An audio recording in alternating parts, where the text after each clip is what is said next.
Welcome to the Cub Corner. This is where lions from the Lions Club get to read special books to all of you beautiful children so that you can enjoy getting to hear a good story and do some thinking about the story as well.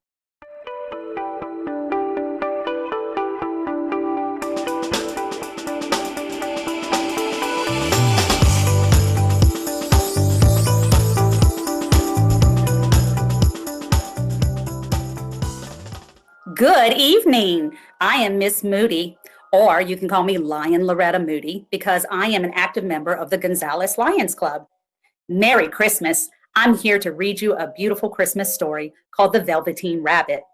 Very, very special story that is one of my favorites of all time. I also want to introduce you to a friend of mine. This is Bobo Bear.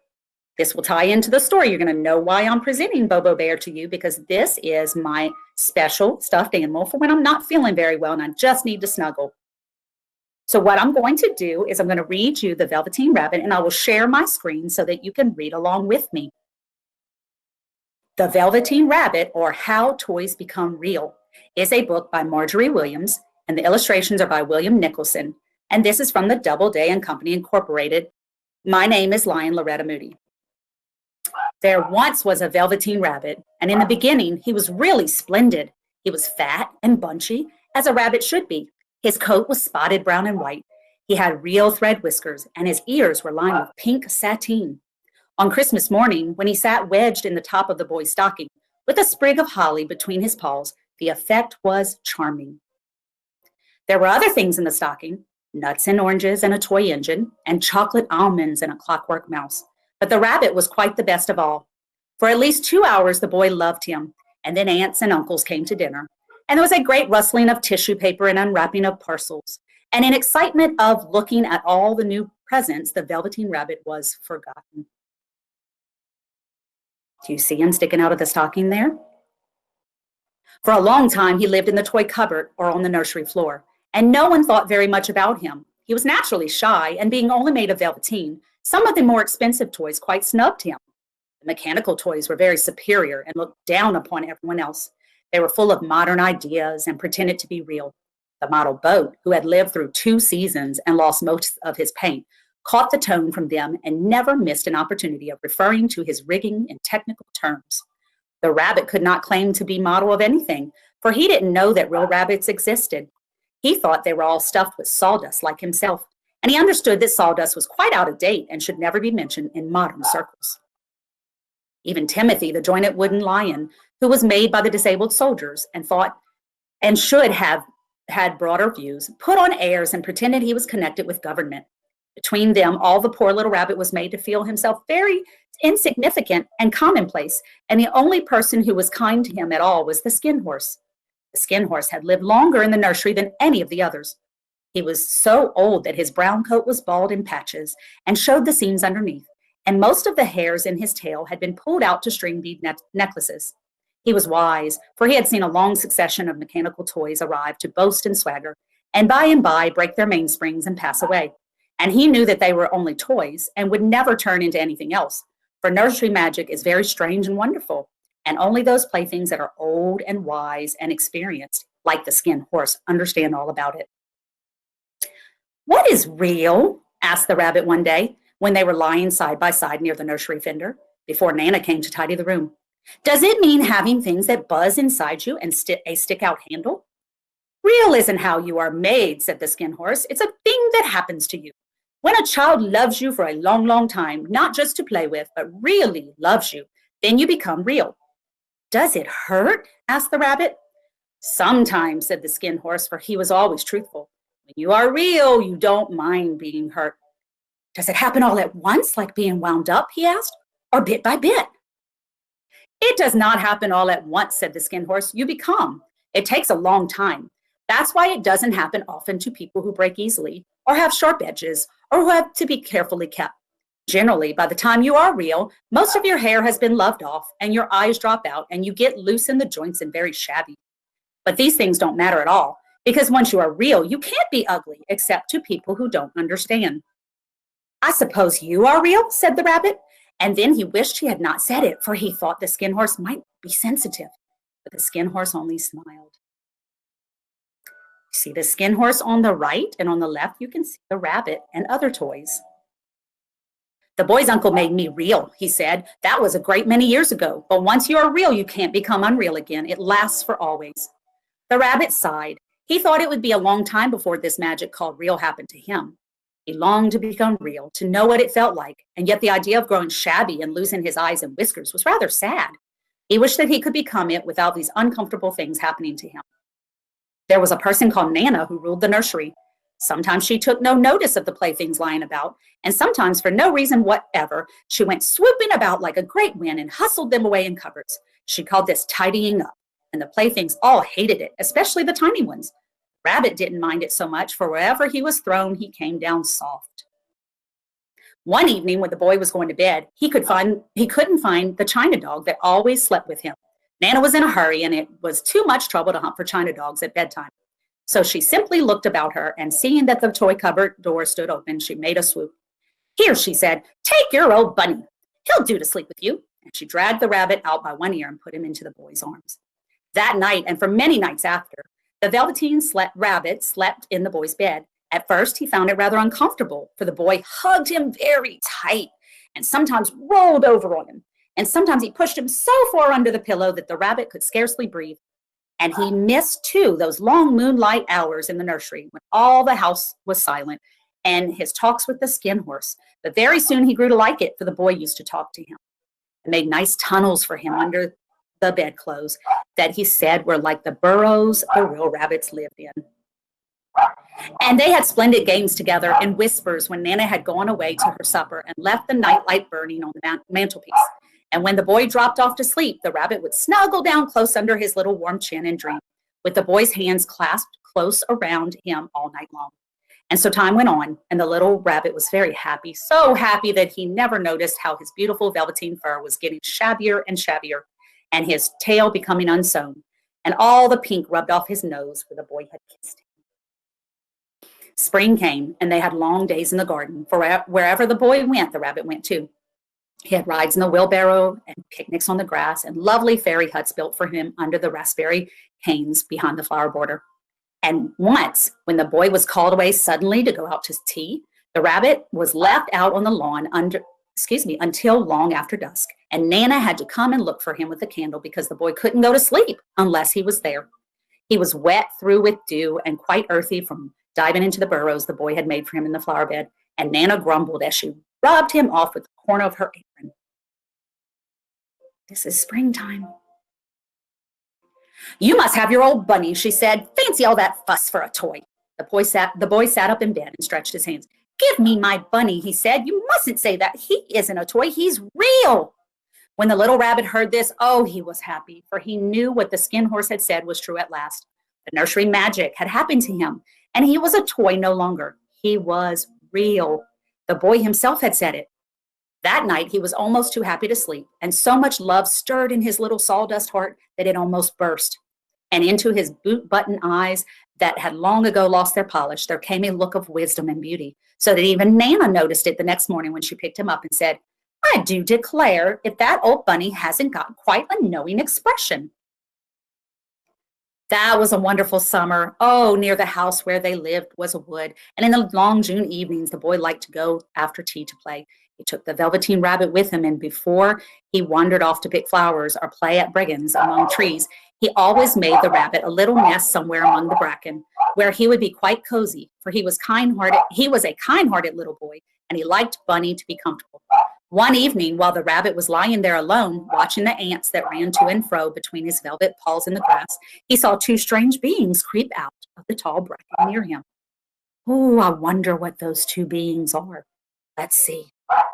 They were rabbits like himself, but quite furry and brand new. They must have been very well made, for their seams didn't show at all, and they changed shape in a queer way when they moved. One minute they were long and thin, and the next minute fat and bunchy. Instead of always staying the same like he did, their feet padded softly on the ground, and they crept quite close to him, twitching their noses, while the rabbit stared hard to see which side the clockwork stuck out.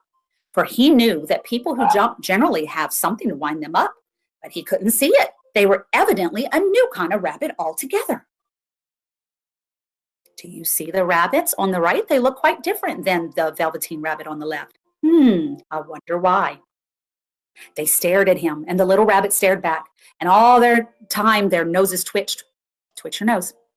Why don't you get up and play with us? One of them asked. I don't feel like it, said the rabbit, for he didn't want to explain that he had no clockwork. Oh, said the furry rabbit, it's as easy as anything, and he gave a big hop sideways and stood on his hind legs. I don't believe you can, he said. I can, said the little rabbit. I can jump higher than anything. Well, he meant when the boy threw him, but of course he didn't want to say no. Can you hop on your hind legs? Asked the furry rabbit. That was a dreadful question, for the Velveteen rabbit had no hind legs at all. The back of him was made all in one piece, like a pincushion. He sat still in the bracken and hoped that the other rabbits wouldn't notice. I don't want to, he said again, but the wild rabbits have sharp eyes, and this one stretched out his neck and looked. He hasn't got any hind legs, he called out. Fancy a rabbit without any hind legs. And he began to laugh. I have, cried the little rabbit.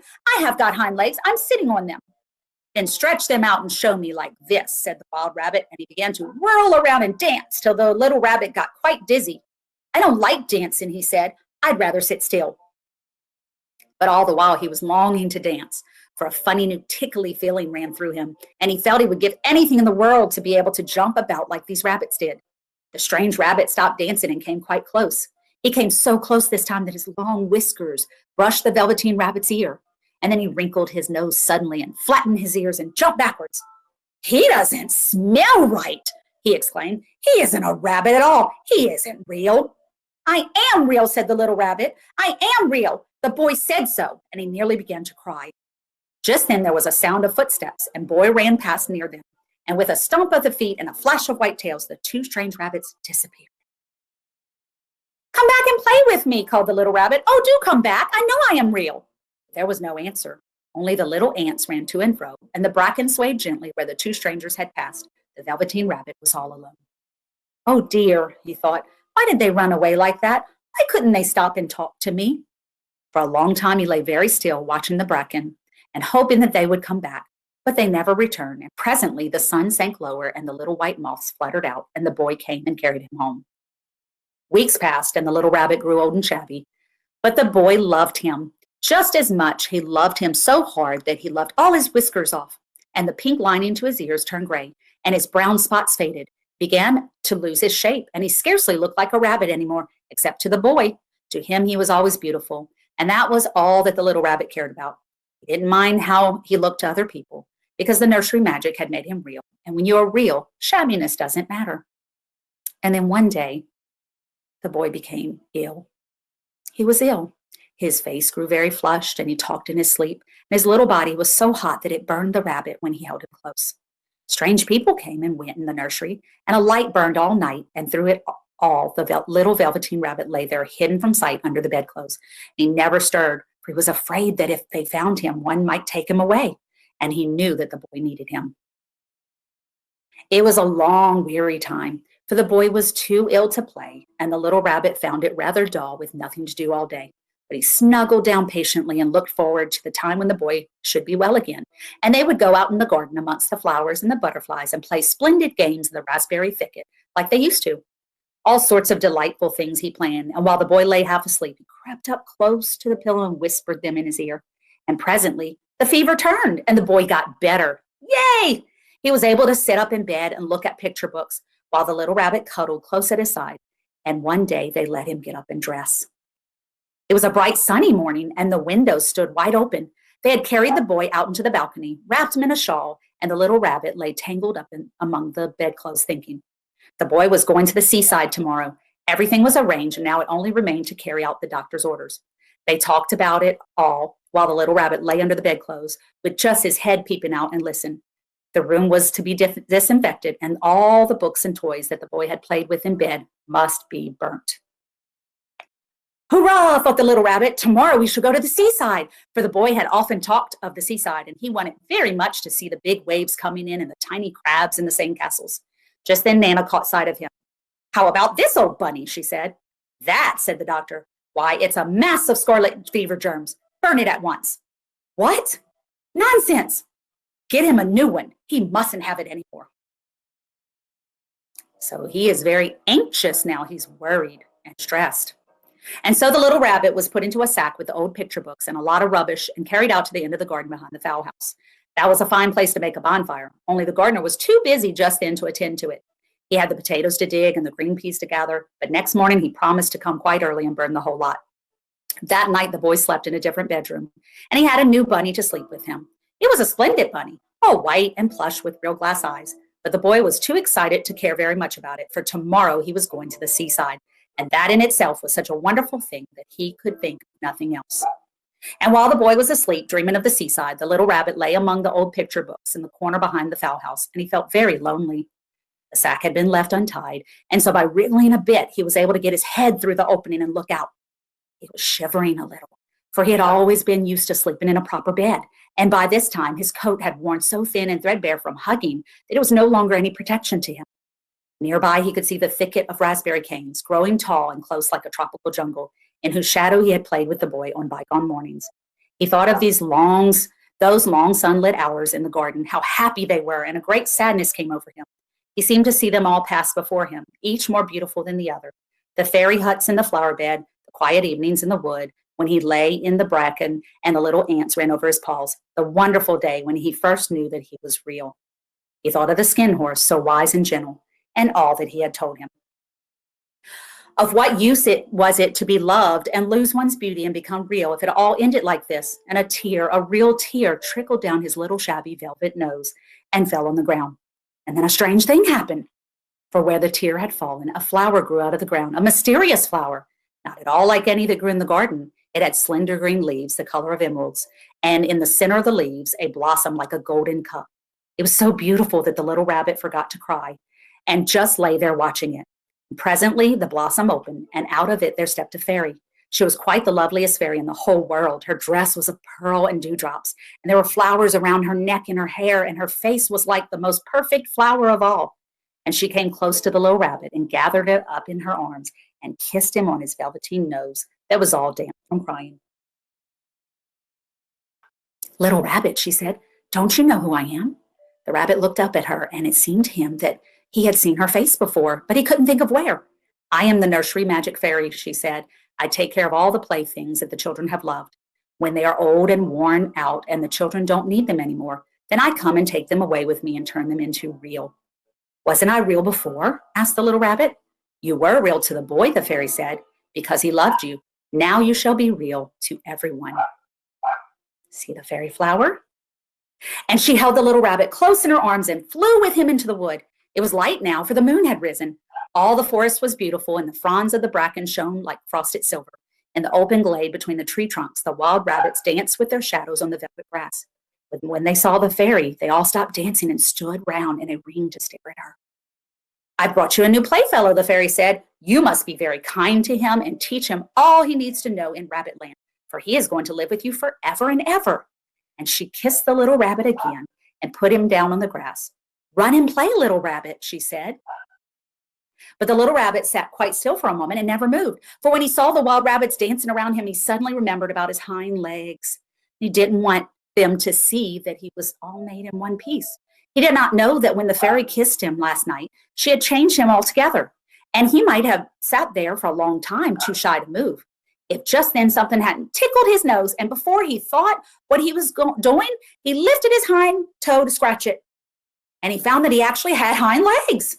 Instead of dingy velveteen, he had brown fur, soft and shiny. His ears twitched by themselves, and his whiskers were so long that they brushed the grass. He gave one leap, and the joy of using those hind legs was so great, he went springing about the turf on them. Jumping sideways and whirling round as others did, he grew so excited that when at last he did stop to look for the fairy, she had gone. He was a real rabbit at last, at home with all the other rabbits. At last, at last. Autumn passed and winter and the spring, when the days grew warm and sunny, the boy went out to play in the wood behind the house. And while he was playing, two rabbits crept out from the bracken and peeped at him. One of them was brown all over, but the other had strange markings under his fur, as though long ago he had been spotted, and the spots still showed through. And about his little nose and his round black eyes, there was something familiar, so that the boy thought to himself, "Why, he looks just like my bunny that was lost when I had scarlet fever. But he knew that it was really his own bunny come back to look at the child who had first helped to make him real. This is the end of the Project Gutenberg ebook of the Velveteen Rabbit. Did you enjoy it? Isn't that a beautiful, lovely story? Think about the stuffed animals or dolls or things that you have at home, the toys that you share with and talk to and enjoy spending time with. I want to wish you a very Merry Christmas from me, Lion Loretta Moody, and our Gonzales Lions Club. Hope that you share this love of reading with your family, your siblings, cousins, classmates, and that you just have a beautiful Merry Christmas. Thank you so much for listening. I appreciate you being here with us.